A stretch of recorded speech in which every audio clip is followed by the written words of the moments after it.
హైదరాబాద్ లో కన్సల్టేషన్ మరియు 3,500 రూపాయల colour Doppler test Avis hospitals లో ఉచితంగా పొందండి. నైవేద్యం గురించి ఒక్కసారి మాట్లాడుకొని స్టార్ట్ చేద్దాం రమ్మగారు. జనరల్గా అన్ని చోట్ల తొలి నైవేద్యంగా కట్టె పొంగల్ చేస్తారు. కట్టె పొంగల్ అంటే మిరియం పొంగల్ అంటాం, పప్పు పొంగల్ అంటారు. ఊళ్ళల్లో పేర్లు మారిన పదార్థం ఒకటి. బియ్యము పెసరపప్పు కలిపి వండేది. అయితే దాన్ని 2 విధాలుగా చేయొచ్చు. అన్నం వండేసి పైన తాలింపు పెట్టే విధానం ఒకటి. మనం తాపీగా ఉన్నప్పుడు దాన్ని టిఫిన్ లాగా చేసుకునేటప్పుడు పైన తాలింపు కరకరలాడాలి, జీడిపప్పు పంటి కింద తగలాలి, ఉండాలని. అయితే మనం ప్రసాదంగా చేసుకునేటప్పుడు మనకు కొంచెం సమయాభావం ఉంటుంది. అంటే పూజ కదా గబగబా చేసుకోవాలి. అందుకని తాలింపు అన్నము ఒకేసారి చేసే విధానాన్ని చూపిద్దాం. తప్పకుండా అండి. కుక్కర్ పెట్టు. ఓకే, ఇది వరకు ఇత్తడి గిన్నెల్లో చేసుకునేవాళ్ళు. ఇత్తడి గిన్నె ఏం చేస్తాం, గిన్నె కాలవేసి దాంట్లో నూనె వేసి తగిన సామాన్లు తాలింపు వేసేసి అప్పుడు నీళ్ళు పోసి బియ్యం వేసి పెట్టుకోవటం. అయితే ఇప్పుడు మనకి సులువైన విధానం ఏంటంటే కుక్కర్ 2 విజిల్స్లో అయిపోతుంది అనమాట. తొందరగా అయిపోతుంది, సులువుగా అవుతుంది. పదార్థం హడావిడిగా లేకుండా ఒకేసారి అయిపోయేటట్టుగా కొద్దిగా కుక్కర్ వేడి చేసి ఒక 2 స్పూన్లు లేదా 3 స్పూన్లు నెయ్యి వేసుకుంటే, నెయ్యి ఎంత వేస్తే పొంగలి అంత బాగుంటుంది. మామూలుగా నెయ్యి నూనె కలిపి వేసుకుంటారు. మనం పండక్కి కదా చేస్తున్నాము. నెయ్యి వేడెక్కింది కదా, మిరియాలు, ఎండుమిర్చి, తర్వాత జీడిపప్పు. ఓకే, ఒకవేళ మన ఇంట్లో పిల్లలు ఉండి తినరని అనుమానం ఉంటే మిరియాలను ఒక దెబ్బ కొట్టి వేస్తే చక్కగా తెలీదు వాళ్ళకి.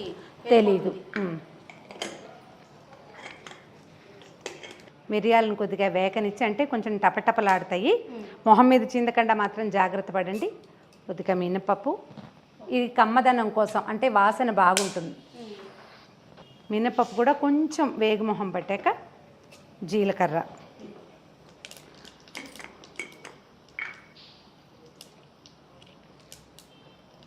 తర్వాత మన కారాన్ని అనుసరించి సాధారణంగా ఒక 2 మిరపకాయలు వేస్తే సరిపోతుంది.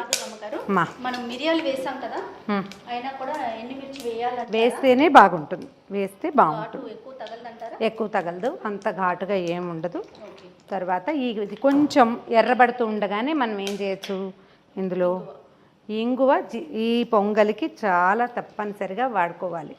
ఇంగువ వేసాక చిన్న చిన్న అల్లం ముక్కలు వేసి వేయించేసుకుని కొద్దిగా వేగాక జీడిపప్పు ముక్కలు వేసుకోవాలి. ఆ తర్వాత నీళ్ళు పోసేయటం, నీళ్ళు కొంచెం వేడెక్కగానే బియ్యం అవి వేసేసుకోవటం. తర్వాత కరివేపాకు. వాసనే వేరు, అద్భుతం. దాన్ని నచ్చిన వాళ్ళకి భలే ఉంటుంది. అంటే మనకి నచ్చాలి కదా టేస్ట్. అయితే ఇప్పుడు మనం ఎన్ని గ్లాసుల రైస్ ఎంత ఇది చేయదలుచుకున్నామో దాన్ని బట్టి అన్ని గ్లాసులకి 3 ఇంచుమించుగా మనం ఇప్పుడు ఒక గ్లాసు చేయదలుచుకున్నాం అనుకుందాం. తీసేయాలి. ఒక గ్లాసుకి 3 గ్లాసుల నీళ్ళు, 2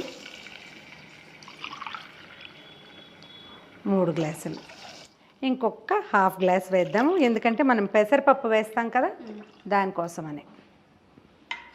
ఓకే, దాన్ని ఇంకేం చేయక్కర్లేదు, దాని దారిన అది కాగుతుంది. ఈ లోపల మనం బియ్యం పెసరపప్పు కలిపి కడిగేసుకుందాం. ఇప్పుడు మనం 3.5 గ్లాసులు నీళ్ళు పోసాం అంటే ఓ గ్లాస్ కొలత మంది, ఒక 3/4 గ్లాసు బియ్యం, ఒక ½ గ్లాసు పెసరపప్పు, అంతే. సరిగ్గా ఈ నీళ్ళకి సరిపోతుంది అనమాట. కొంచెం నెయ్యి వేసుకున్నాం, తాలింపు గింజలు వేసుకున్నాం, మిరియాలు, జీలకర్ర, ఇంకా మన టేస్ట్కి అనుసరించి. ఇందులో వెల్లుల్లిపాయలు లాంటివి వేయము, వెల్లుల్లిపాయలు వేయం. అయితే మనం జీడిపప్పు వేసుకుంటాం. మామూలుగా మనం జీడిపప్పు వేయలేదు, నేను తెచ్చిపెట్టే కానీ మళ్ళీ వేయించి వేసుకోవాలి. నీళ్ళు వేడెక్కిపోయినాయి, నువ్వు 1 స్పూను ఉప్పు వేసేసే. ఇందులో ఉప్పు వేస్తే పప్పు అన్నం ఉడుకుతాయా లాంటి అనుమానాలు ఏమీ పడక్కర్లేదు. కుక్కర్లో అన్నీ ఉడికిపోతాయి, అంత పట్టదు, కొంచెం తగ్గించుకోవాలి. 1 గ్లాసే కదా, అదేసి. తక్కువైనా పర్వాలేదండి, అంటే పొంగల్లో తర్వాత కలుపుకోలేము. మన దగ్గర బియ్యము పప్పు కడిగి పెట్టుకున్నాం కదా, అది వేసేసుకోండి. ఏ నీళ్ళు ఎక్కువ వేడెక్కాల్సిన అవసరం కూడా లేదు. మీరు ఎంత స్పీడ్గా అయినా ఈ పని చేసేసుకోవచ్చు.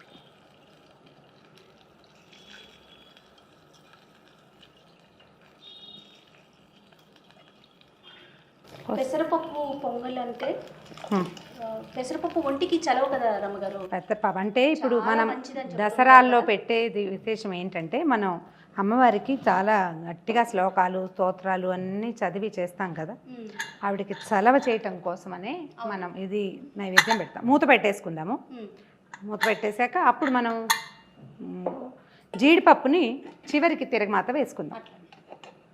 ఓకే, ఇదేంటంటే మనం పండగ కోసం చేసుకుంటున్నాము, తొందరగా అయిపోవాలి. అవునండి. స్టవ్ ఇది వేడెక్కే లోపలే మీరు స్టీమ్ వచ్చేదాకా ఆగచ్చు, లేదా మన అలవాటు ప్రకారం విజిల్ పెట్టేస్తే ఒక 2 విజిల్స్ వచ్చాక 3వ విజిల్ వస్తూ ఉండగా ఆపేస్తే అన్నం మెత్తగా అయిపోతుంది. నీళ్ళు ఎక్కువ పోసాం కదా, అవునవును. మెత్తగా అవుతుంది. పూర్తిగా చల్లారాక కనుక మనం తీసుకుని దాన్ని ఒకసారి చక్కగా కలిపేసి ఒక స్పూన్ నెయ్యి వేసి దేవుడి దగ్గర పెట్టేసుకోవచ్చు. కానీ ఈ పద్ధతి బాగుంది రమ్మగారు, అంటే ఎందుకంటే సింపుల్. రకరకాల నైవేద్యాలు చేయాలి ఆ రోజు, ఇంకా వేరే పూజ విధానం, పూజ గది సర్దుకోవటం ఇలాంటి పనులన్నీ ఉంటాయి కదా, తొందరగా అయిపోతాయి.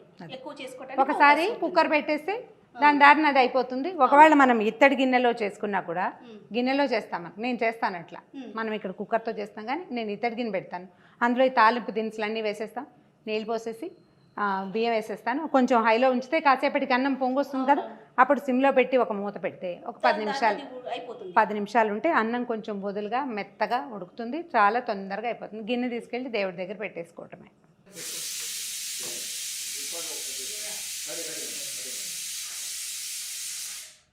ఓకే, 2 విజిల్స్ చాలేమో, అంటే మనం క్వాంటిటీ కూడా తక్కువే వేసాం కదా. 2 విజిల్స్ సరిపోతుంది. 3వ విజిల్ వస్తుందని కానీ ఆపేస్తే సరిపోతుంది. కుక్కర్ చల్లారేదాకా మాత్రం తీయద్దు, కొంచెం అన్నం ఉడుకుతూ ఉంటుంది కాబట్టి. పెసరపప్పు చాలా చలువ అంటారు కదా రమ్మగారు. చల్లగా ఉంటుంది, అరుగుదల బాగుంటుంది. మనం మిరియాలు అల్లం వేస్తాం కదా, అవునవును. దానివల్ల అరుగుదలకు వస్తుంది బాగా.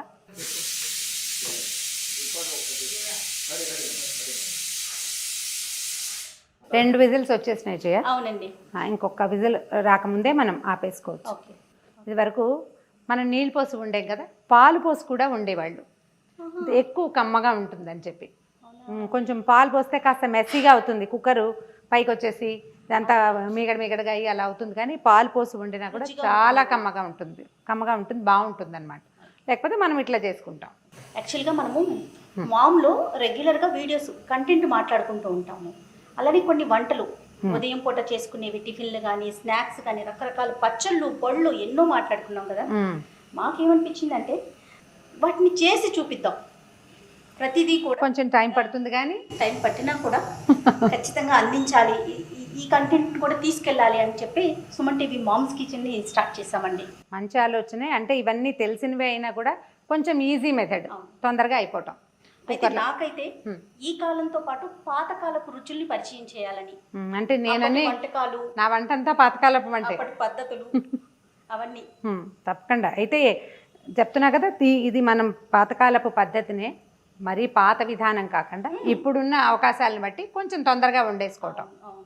ఎందుకంటే మన ఇద్దరం మాట్లాడుకున్నప్పుడు చాలా మంది కామెంట్స్ పెడుతూ ఉంటారు, చేసి చూపిస్తే బాగుంటుంది, ప్రాక్టికల్గా అంటే ఎలా చెయ్యాలి అనేది ఒక వివరణగా ఉంటే వినే వాళ్ళకి చూసే వాళ్ళకి కూడా చాలా బాగుంటుంది కదా. అవును, ఇప్పుడు మనం పులగం అని చెప్తుంటాం ప్రతిసారి, పులగానికి కూడా ఇదే పంద. ఒక గ్లాస్ బియ్యానికి ఒక గుప్పెడు పెసరపప్పు, ఒక చిటికెడు ఉప్పు, కొంచెం ఒక చిటికెడు పసుపు వేస్తే అన్నం కాస్త రంగు మారుతుంది. అది కుక్కర్లో కూడా వండేసుకోవచ్చు, విడిగా వండినా పర్వాలేదు. కాకపోతే విడివిడిగా కలపకూడదు, రెండు కలిపి వండుకోవాలన్నమాట. కలిపి ఉండి అది కూడా మనం ఒక బెల్లం ముక్క, చిన్న నేచుక్క వేసి దాని మీద నైవేద్యం పెట్టేసుకోవచ్చు. ఇలా చేస్తే మనం పొంగల్లాగా అంటే గుమగుమలాడుతూ ఉంటుంది కదా, ఒక రుచికరమైన పదార్థం. ఒట్టి అన్నం కాకుండా పులగంతో ఏంటంటే అది ఒట్టిగా తినరు, దానికి ఏదైనా ఒక ఆధారు కావాల్సి వస్తుంది. దీనికి ఆధారు అవసరం ఉండదు. అమ్మవారికి ఇది పూర్తి స్థాయి నైవేద్యం అనమాట. ఇందులో చూడు మనం బలవర్ధకమైన నెయ్యి వేసాము, పెసరపప్పు అరగడానికి మనం మిరియాలు, అల్లము, జీలకర్ర ఇవన్నీ యాడ్ చేస్తాం కాబట్టి ఎక్కువ రుచిగా ఉంటుంది, ఆరోగ్యవంతంగానూ ఉంటుంది. కుక్కర్ వచ్చేసింది, తీసేద్దాం జయ. విజిల్ వచ్చేసింది. ఎస్, చూడ్డానికి బాగుంది చూడు, ఒకేసారి అయిపోతుంది. ఓకే, మీకు ఇప్పుడు ఒకవేళ ఓపిక ఉండి టైం ఉంటే చక్కగా మళ్ళీ కాస్త దీని మీద కొంచెం జీడిపప్పు, కాస్త కరివేపాకు తాలింపు వేసుకోవచ్చు. మనకు కావలసినంత మెత్తగానే వచ్చేస్తుంది. ఇది నీకు మధ్యాహ్నం దాకా కూడా గట్టిగా అవ్వదు, మెత్తగానే ఉంటుంది. ఓకే, చూపిద్దాం.